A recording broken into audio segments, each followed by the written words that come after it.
My name is Marianne.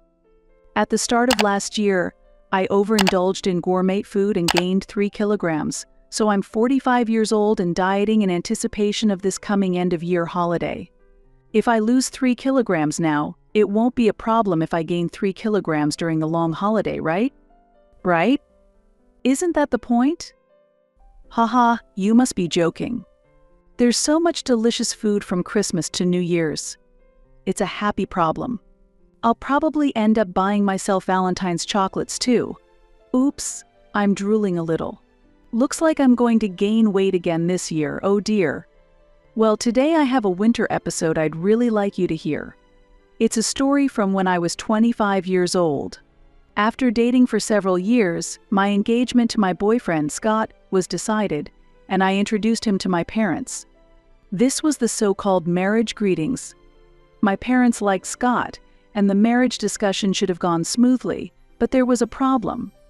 When my older sister, Sally, who is 2 years older than me, came back from work, she was fixated on Scott. Strangely, when you are sisters, you can understand each other's feelings and thoughts. She had fallen in love with Scott at first sight. I hoped it was just a whim, but when my sister shook hands with Scott, she blushed and held his hand tightly. Even when talking, she always had a dreamy look in her eyes.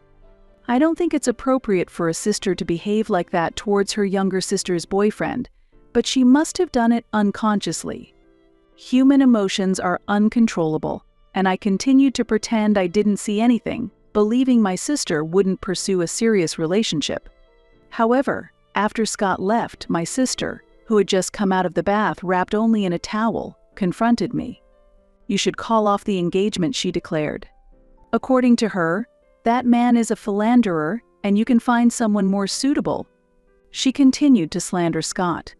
But there was no basis for her claims. "Why do you think he's a playboy?" I asked. "It's a woman's intuition," my sister replied. My sister has never had a boyfriend. How could I believe in her woman's intuition based on her inexperience with the opposite sex? Therefore, I thought I should trust Scott's character, which I have observed over the years. Of course, I casually dismissed my sister's advice with a "yeah, I'll be careful not taking it too seriously." Since then, Scott frequently visited our home. He said he wanted to build a good relationship with my family, so I invited him over comfortably in response. My parents were pleased, and I hoped that my future husband and my parents would get along well. Though the relationship should have been built positively, my sister tried to build a good relationship with Scott in a different sense. According to Scott, when I wasn't around, she grabbed his arm, pressed her chest against him, and asked, "Don't you think Marianne is immature?" She even asked for his contact details and intentionally fell down to expose her underwear. Scott said it was so overdone it was actually funny, but I would have been really worried if he was the kind of man to take it seriously. Also, my sister thought there was a chance because Scott couldn't outright refuse her as she was my sister. And every time they met, she approached him with a sweet voice saying, "Hey." Although it started with love at first sight, the fact that Scott worked at a fairly large company also struck her heart. He's dependable, has the type of face I like, and is a good man who provides security for the future, she said. She was completely captivated by him. While witnessing my sister's inappropriate behavior, my parents said nothing. In fact, it's not new for my parents to say nothing to my sister. Honestly, my sister has always been the type who can't do anything right. For instance, if asked to warm up the side dishes, she somehow uses a non-heat-resistant plastic dish and melts it, and she was bad at studying. She was also not good at sports, often skipping swimming classes with various excuses like hurting her foot, feeling unwell, or having skin issues. She was not good at academics, sports, or household chores. Honestly, her looks aren't particularly outstanding either. Still, just because she is the eldest daughter, my parents treat her specially and secretly push the role of supporting her onto me. Quietly, that is. I've been continually told to make her stand out without attracting attention. It's unfair to be treated so differently as siblings. However, maybe my parents see her as a pitiable child who can't do anything, which makes them feel even more sorry for her. Strangely, I've always been the type who is efficient and can do anything quickly. Perhaps the adults felt there was no charm in teaching someone who could handle everything on her own. Thus, I can easily manage the task of supporting my sister, and I sometimes intentionally act as the incapable one in public. As I grew out of my teenage years and realized, continuing this way, I'll fail the exams, I began to resist my parents and act on my own will. If I had continued to comply, I really would have become a person who can't do anything. Due to my defiance, my sister began to dislike me a bit for losing support, but our relationship was never truly bad. We could talk normally, and sometimes I even gave advice on her issues. Our family had distorted aspects, like overprotectiveness towards my sister and a bit of hostility from her, but I still think we were a perfectly normal family. However, the balance was disrupted because Scott did not reciprocate my sister's feelings. I can't accept that my younger sister is getting married before me. On the eve of our wedding, my sister exclaimed these words to our parents. "Don't say that. You will find a good partner soon too, Sally." "I agree with Dad, Sally. It's not like that. Normally the older sister gets married first, and then the younger sister. It's too soon for her." "But the wedding is tomorrow, isn't it?" "What are you saying, Mom? Don't you care about me? I'm going to be the pitiful older sister who gets surpassed by her younger sister." "That's not true." That night, I quietly listened to the intense exchanges between my sister and our parents from the hallway. Should my sister get married first? If I waited for her to marry, I would age considerably in the blink of an eye. What is she really thinking? I thought once she voiced her complaints, she would settle down. I understand. Both Mom and Dad will not attend the wedding tomorrow, so please be satisfied with that, Sally. What? I was shocked by these words. Both my father and mother agreed not to attend my wedding and apologized to my sister. What is this? It's like they're followers of my sister's cult. This is beyond mere indulgence. Still, my sister sighed unhappily. Fine, I'll compromise. Let her have a wedding that nobody acknowledges. She clearly does not want me to marry Scott. Probably because she herself has feelings for him. It's unbelievable. A wedding without the presence of my parents due to my sister's unrequited love is becoming a reality. And then, the wedding day arrived. Despite it being a day of celebration, I could hardly sleep due to anxiety. Of course, it wasn't anticipation that kept me awake, but the discomfort from recalling the exchanges between my sister and my parents. I won't forget the satisfied smile on my sister's face when my parents told her they wouldn't attend. At the venue, I explained to Scott and his parents that mine would not be attending. I apologize. My sister opposes this marriage, so my family will not be attending, I said. It was a heartbreaking announcement to make. My in-laws could hardly believe that there were parents who would not attend their own daughter's wedding. They were silent for a while after hearing my story. On such an important day, the moment I felt the heavy atmosphere, my mother-in-law took my hand. Immediately, my father-in-law placed his hand on top of ours. "Do you remember that your family is here? Don't make this day a sad one. Come on, why don't you smile?" said my mother-in-law warmly, and I couldn't help but tear up. "Marianne, I'm here as your husband, so please stop saying the family isn't attending," Scott said as he tenderly stroked my head. Seeing me start to cry, my in-laws and Scott hurried to cheer me up, saying, "Don't cry. You're the bride and your makeup will run," even though they were joking. Then my mother-in-law looked at me intently and said, "Marianne, it might be tough with your family back home, but this new life you're starting should be a wonderful beginning. Let's build your own family." Though I was feeling abandoned, my mother-in-law firmly embraced me. Scott and my father-in-law followed suit. I told myself it's okay, just like my mother-in-law said, "This is supposed to be a new beginning." I vowed to build my own happy family, and that day I officially got married with Scott. 15 years have passed. During that time, my husband and I had a daughter and 2 sons. My capable daughter, who can handle anything, keeps an eye on her 2 mischief-loving brothers who mess up the house. Sometimes, the sound of my own voice yelling, "Stop it now," surprises even me. Scott's job was going well, we bought a house, and we were living a stable life, but then unexpected visitors appeared. It was none other than my father, mother, and sister. After marriage, I had kept my distance from my family and hadn't given them my new address. However, they somehow found our house and showed up unexpectedly. Of course, the words that came out from me when they appeared were not a warm greeting like, "Long time no see," but, "What do you want?" "I have a favor to ask of you," my sister said. My parents also said, "It's something only you can do for us," as they looked at me sincerely. What's going on? What could they possibly need from me after 15 years of distance?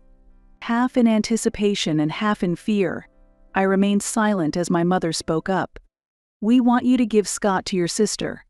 What? Both Scott and I were shocked by her words. Wait a minute. Why do you mean I need to give Scott away? When I asked this sharply, both my parents turned away, looking guilty. Only my sister remained smug and proud. She's still single and she's turning 42 this year. And that's a problem because I couldn't grasp the logic in my father's words. Scott showed the same confusion. Actually, the company she worked for recently went under, and she's currently unemployed. That's tough. We worry about your sister's future being single and jobless. We hope you understand. Since you are sisters, you should feel the same.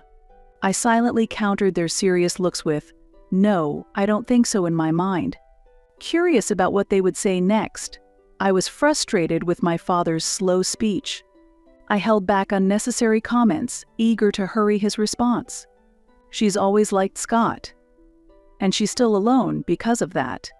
You've enjoyed your marriage with Scott, haven't you? Could you please let your sister have him for the rest of her life?" What? What do you mean? Seeing their reactions, Scott seemed lost for words as well. Meanwhile, my parents were pleading, please, and my sister maintained her haughty demeanor. She seemed certain she would get Scott. Given that my parents always catered to her desires, it's no wonder she believed it. But this was an outrageous request. As I held my head in my hands, Scott pulled me aside and whispered, "This might actually be a chance." "Really?" "Yeah, because this is like that joke you made when you were drunk coming to life. Then, shall we go for it?" With that, we stood up and faced my sister and parents again. "Do you really love Scott that much?" Surprised by my question, my sister couldn't hide her astonishment and repeated several times, "Yes, yes, I really have loved him all this time." Truly? That's some deep affection. To continue loving him for 15 years, even though he's another woman's husband. Yes, it's been very painful. Seeing you and Scott together, it should have been me. Stunned by her conviction-filled words, Scott and I struggled to keep our composure. "I give up. If you love him that much, I'll step aside." The parents were shocked by this statement. My mother quickly reacted, "Really? Don't you love Scott too?" "No, actually, Scott. To tell you the truth, I've always liked Sally." When Scott replied, my sister's face flushed with delight. "Really? I knew it. You never resisted when I hugged you, and your eyes always looked so loving. I've been waiting. Finally, this moment has come." It was hard for me to suppress my laughter. Scott was pretending to cry, but I could see his shoulders shaking. "We'll just have to bear with this moment a little longer. We'll always be together from now on, Scott." Suddenly, my sister started speaking to him so casually, it strangely sounded natural. For the past 15 years, she must have been experiencing a fulfilling romance with Scott in her mind. "Sally, I'm happy. Please be my support from now on," Scott said with a smile. "Yes, absolutely. So, I'm going to quit my job. Really?" The sudden blush on my sister's face disappeared, replaced by an expression of shock. "I want to be with you, Sally, all the time, so I'm quitting my job to always be by your side. What? I won't even go outside anymore. I'll follow you to the bathroom, and I'll watch you do housework from behind. Scott's cheerful tone left my sister momentarily stunned before she began to panic. Our parents couldn't hide their disturbance either. But I'm not working either, and this? This is troubling. What's troubling? If we're together, we have nothing to fear. We don't need money to be happy. But nowadays, we need to pay for insurance, right? It's not like the old times. We can't love each other if there is no money. I'm not saying that, but my sister's eyes lost focus. Seizing the moment, I quickly said, Scott, if we do end up divorcing, I'll be taking a generous share of the assets, so you better pay up. Don't worry, your sister and parents will take care of the payments, Scott replied with a laugh. Hearing this, our parents went pale and looked at each other. Sally, this is hard to say, but this isn't right. Stealing a husband from your sister. Exactly, Sally. That is indeed. Where had all the previous passion gone? It was as if our parents had suddenly switched their gear. What are you talking about? You promised to give Scott to me. But Sally, that was before. I don't want to hear it. Doesn't anyone support me? As my sister ranted in a frenzy, she pulled my mother's hair, and my father struggled to mediate. It was like watching a scene of utter chaos. In the midst of the chaos, Scott calmly inserted his words. As everyone's attention turned to him, he said, Honestly, you are not my type. I respect you as Marianne's sister. But apart from that, I don't really want to interact much with you. Especially that upward gaze. Yes, that actually turns me off. The feeling that someone harbors unrequited feelings for me is honestly quite difficult. Scott's candid remarks left both my sister and our parents speechless. But Scott, what was all that earlier? Please stop being so casual with someone else's husband. There's no way he could fall for you. We have a family and we are living happily. While saying this, I stopped my sister, who was walking towards Scott with a pale face. What? You tricked me, my sister shouted. How can you think someone who hasn't contacted you for 15 years loves you? Isn't that unrealistic? I challenged her. My sister's face turned red and she began to tear up. Clearly tears of frustration.